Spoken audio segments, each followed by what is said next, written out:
Signos vitales.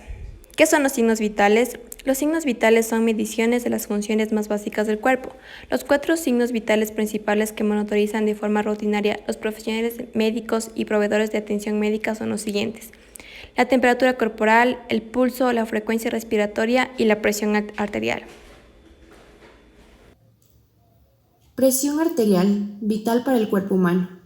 Es importante medir regularmente la presión, especialmente porque ayuda a prevenir enfermedades como la hipertensión y la hipotensión, que pueden tener consecuencias graves. En general, el corazón se contrae y se vuelve a expandir, por término medio, de 60 a 80 veces por minuto. Con ello, bombea la sangre a presión hacia las arterias para suministrar oxígeno y nutrientes a los órganos corporales. Los vasos sanguíneos se van ramificando más y más hasta convertirse en vasos sanguíneos capilares. Indicaciones para la medición de la presión arterial. Estar en reposo al menos de 4 a 5 minutos. No estar bajo estrés. No consumir cafeína o nicotina, ni bebidas, colas o alcohol en los 15 minutos previos. No conversar. Hablar o escuchar de forma activa agrega hasta 10 milímetros de mercurio. Apoyar el brazo a la altura del corazón. No apoyar el brazo agrega hasta 10 milímetros de mercurio. Colocar el manguito en el brazo sin ropa, porque la ropa gruesa agrega hasta 5 o 50 milímetros de mercurio. Usar el tamaño del manguito adecuado. Un manguito pequeño agrega de 2 a 10 milímetros de mercurio.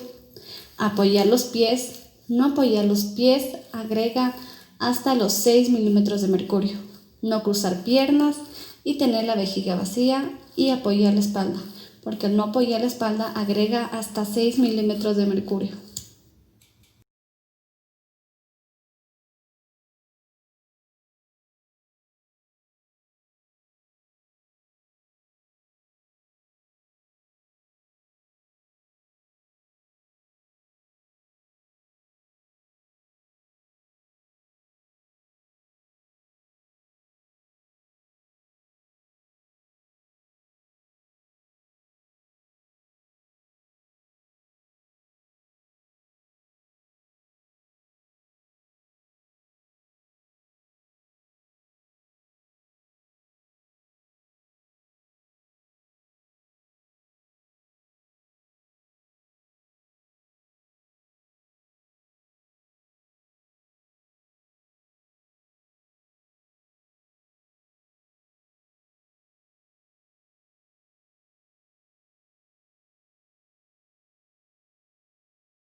Temperatura.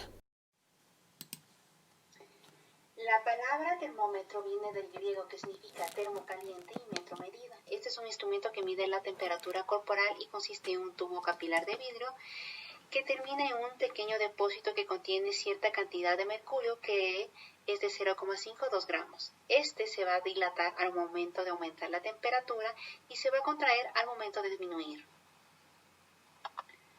Las partes del termómetro. Estas van a estar conformadas por un tubo de vidrio, que es de 30 centímetros, por una parte capilar, que es el tubo de vidrio interior, por el bulbo, que es el ensanchamiento del tubo capilar donde está la sustancia líquida, por una sustancia termométrica, que ahí va a estar el mercurio o también alcohol coloreado, y la escala, que esta va a indicar el intervalo de números. Se la puede colocar el bulbo del termómetro en la boca, en el recto o en la axila. Los rangos de temperatura corporal van a depender de la zona en donde se la toma. En el recto, la temperatura normal va a ser de 36,6 a 38,0 grados Celsius. En la zona oral, va a ser de 35,5 a 37,5 grados Celsius. En la zona axilar, va a ser de 34,7 a 37,2 grados Celsius. Y en el tímpano, va a ser de 35,8 a 38,0 grados Celsius. Si la temperatura es menor de 35,0 grados Celsius, esto se le va a considerar como hipotermia. Y si la temperatura es mayor a 41 grados Celsius, esto va a ser hipertermia. ¿Cómo vamos a medir la temperatura? Mediante el termómetro de mercurio. Antes de usarlo, tenemos que comprobar que el termómetro esté limpio y desinfectado. Para ello vamos a empapar un algodón en alcohol y vamos a frotar la parte metálica que está en contacto con el cuerpo y mide la temperatura. Antes de colocar el termómetro en la boca del paciente tenemos que agitarlo. Así la parte de la temperatura ambiental y con el mercurio en su nivel más bajo. Vamos a pedir que el paciente abra la boca y vamos a colocar el bulbo bajo la lengua y vamos a decir al paciente que cierre utilizando los labios.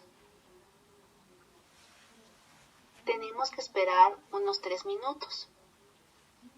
Es de gran importancia controlar el tiempo para no retirar antes de que el mercurio se haya dilatado y haya subido hasta marcar la temperatura correcta. Ya pasado a los 3 minutos, vamos a retirar el termómetro y vamos a comprobar hasta dónde ha llegado el mercurio en la escala de grados. Ya terminado, vamos a desinfectar el termómetro y lo vamos a agitar de nuevo para que el mercurio vuelva a su sitio y no quede esparcido por el interior del tubo de cristal. Frecuencia respiratoria. ¿Qué es la respiración? Respiración se define al intercambio de oxígeno y dióxido de carbono que se produce entre los pulmones y la sangre. Características de la respiración. Ritmo, cuando hacemos referencia a la regularidad de las inspiraciones y de las aspiraciones, que pueden ser regulares o irregulares. Frecuencia respiratoria, el número de respiraciones que realiza el paciente durante un minuto. Esto puede variar según 3 aspectos: el ejercicio físico, la edad del paciente o si presenta alguna enfermedad sistémica, y la profundidad, que es la cantidad de aire inspirado y aspirado. Valores normales de la respiración. En adultos, 15 a 20 respiraciones por minuto. En niños, 20 a 30 respiraciones por minuto. En bebés, de 30 a 40 respiraciones por minuto. Y en neonatos, de 40 a 50 respiraciones por minuto. Aspectos importantes. La respiración sobre las 20 respiraciones por minuto es considerado taquipnea. Y bajo las 12 respiraciones por minuto es considerado bradipnea. ¿Cómo tomar la respiración? Como dijimos, la frecuencia respiratoria es la cantidad de respiraciones que la persona hace por minuto. Entonces, para la toma de la respiración, el paciente se debe encontrar en una posición cómoda y sentado. Y no se le debe informar que se le va a tomar la respiración, puesto que el paciente puede ponerse nervioso o puede variar inconscientemente el resultado de este. Entonces, se le puede decir que se le va a tomar el pulso y mientras tanto nos fijamos en las veces que sube y baja su abdomen por 1 minuto. La paciente tuvo una frecuencia respiratoria de 16 respiraciones por minuto, que se encuentra en el rango normal, ya que la paciente tiene 12 años y el rango normal para esa edad es de 12 a 20 respiraciones por minuto, entonces se encuentra en el rango normal. Pulso. El pulso es el número de latidos cardíacos por minuto, formas en que se realiza el examen. El pulso se puede medir en zonas por las cuales la arteria pasa cerca de la piel. Estas incluyen la parte posterior de las rodillas, la ingle, el cuello, la sien, la parte alta o la cara interna del pie y la muñeca. El pulso se cuantifica manualmente con los dedos índice y medio. Cuando se palpa la arteria carótida, la femoral o la braquial, se tiene que ser muy cuidadoso, ya que no hay una superficie sólida como tal para poder detectarlo. La técnica consiste en situar los dedos cerca de una arteria y presionar suavemente contra una estructura interna y firme, normalmente un hueso, para poder sentir el pulso. Pulso radial, situado en la cara anterior y lateral de las muñecas, entre el tendón del músculo flexor radial del carpo y la apófisis estiloides del radio. Pulso carotidio. En el cuello, en arteria carótida. La carótida debe palparse suavemente, ya que estimula sus vasoreceptores y con una palpación vigorosa puede provocar bradicardia severa o incluso detener el corazón en algunas personas sensibles. Pulso braquial entre el bíceps y el tríceps en el lado medial de la cavidad del codo. Pulso femoral. Se explora en la ingle a la altura de la parte inferior del ligamento inguinal, en la zona del triángulo de Scarpa. Pulso dorsal del pie. En el empeine del pie, en la arteria dorsal del pie. Pulso tibial posterior. Se palpa en el tobillo a nivel de la zona posterior del maleolo externo en el canal retromaleolar interno. Pulso temporal. En la rama de la arteria carótida. Se palpa sobre el área de la sien en la zona temporal delante del pabellón auricular. Pulso axilar. Se palpa en la línea media axilar subyacente al húmero con el brazo en rotación externa, debajo de las inserciones del pectoral mayor.